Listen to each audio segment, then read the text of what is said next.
চাঁদপুর, যেখানে পদ্মা, মেঘনা ও ডাকাতিয়া নদী একসাথে মিলিত হয়েছে।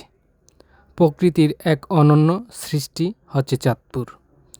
তিন নদীর মোহনার এই বিস্ময়কর মিলবন্ধন যে এক অপার সৌন্দর্যের জলছবি।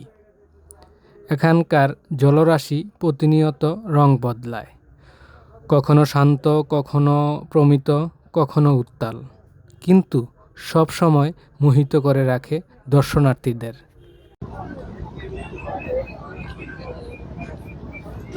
আপনার অনুভূতিটা আমাদের মাঝে উপস্থাপনা করুন। ধন্যবাদ ভাইকে। আসলে আমি নয়ন রায়, আমি আমার হোম ডিস্ট্রিক্ট দিনাজপুর জেলায়।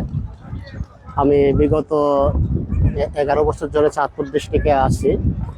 চাঁদপুর ডিস্ট্রিক্টের একটা ঐতিহ্যবাহী জায়গা হচ্ছে আমাদের এই তীরমোহনা, যেখানে 1971 সালে মহান মুক্তিযুদ্ধের সময় এই বড় স্টেশন এলাকায় পাকিস্তান হানাদার বাহিনী কর্তৃক পরিচালিত টর্চার সেলে অসংখ্য মুক্তিযোদ্ধাদেরকে নির্মমভাবে হত্যা করা হয়।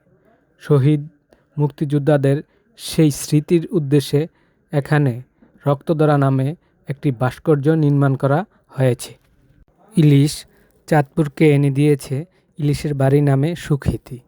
ঢাকা হতে দিনে গিয়ে দিনে ফিরে আসা যায় বিদায় ইলিশের তাজা স্বাদ গ্রহণ করতে এবং প্রাকৃতিক সৌন্দর্য উপভোগ করতে প্রতিদিন অসংখ্য পর্যটক চাঁদপুরে অবস্থিত বিভিন্ন দর্শনীয় স্থানগুলোতে ভিড় জমায়। চাঁদপুরে এসে চাঁদপুরের তিন নদীর মোহনায় আসেনি এমন লোক পাওয়া দুষ্কর। পর্যটকের সাথে কথা বলবো। আপনি আপনার পরিচয় দিয়ে এবং আপনার এই পর্যটন এরিয়া অর্থাৎ চাঁদপুর তিন নদী মোহনায় এসে আপনার কেমন লাগতেছে সেই বিষয়টা আমাদের মাঝে তুলে ধরবেন। জি, আপনি আপনার অনুভূতিটা জানান আমাদের। ধন্যবাদ ভাইকে, অসংখ্য ধন্যবাদ। আমি এসেছি বরিশালের কাউরসার থেকে। আমি শুনেছি দীর্ঘদিন যাবত যে চাঁদপুরের তিন নদীর মোহনাটা অনেক সুন্দর। তো আসলে আমার খুব ইচ্ছে ছিল এখানে আসার। তো আজকে আসার পরে দেখলাম জায়গাটা অনেক সুন্দর, আসলেই অনেক সুন্দর। এখানে খোলা আকাশের নিচে রোদের ঝলমলা এবং পাশ দিয়ে বয়ে যাওয়া মেঘনা নদী ও তিন নদীর মোহনা, জায়গাটা আসলে আপনারা আসলে বুঝতে পারবেন জায়গাটা কতটা সুন্দর। চাঁদপুরের মধ্যে সবচেয়ে এই এলাকাটাই অনেক সুন্দর জায়গা। যে কয়টা মানে পর্যটন এলাকা আছে চাঁদপুরের মধ্যে, এর মধ্যে হচ্ছে এই তিন নদীর মোহনা, এই জায়গাটাই অত্যন্ত সুন্দর জায়গা। তো আপনারা আসবেন, এখানে অনেক সুন্দর এই জায়গাটা দেখবেন, উপভোগ করবেন।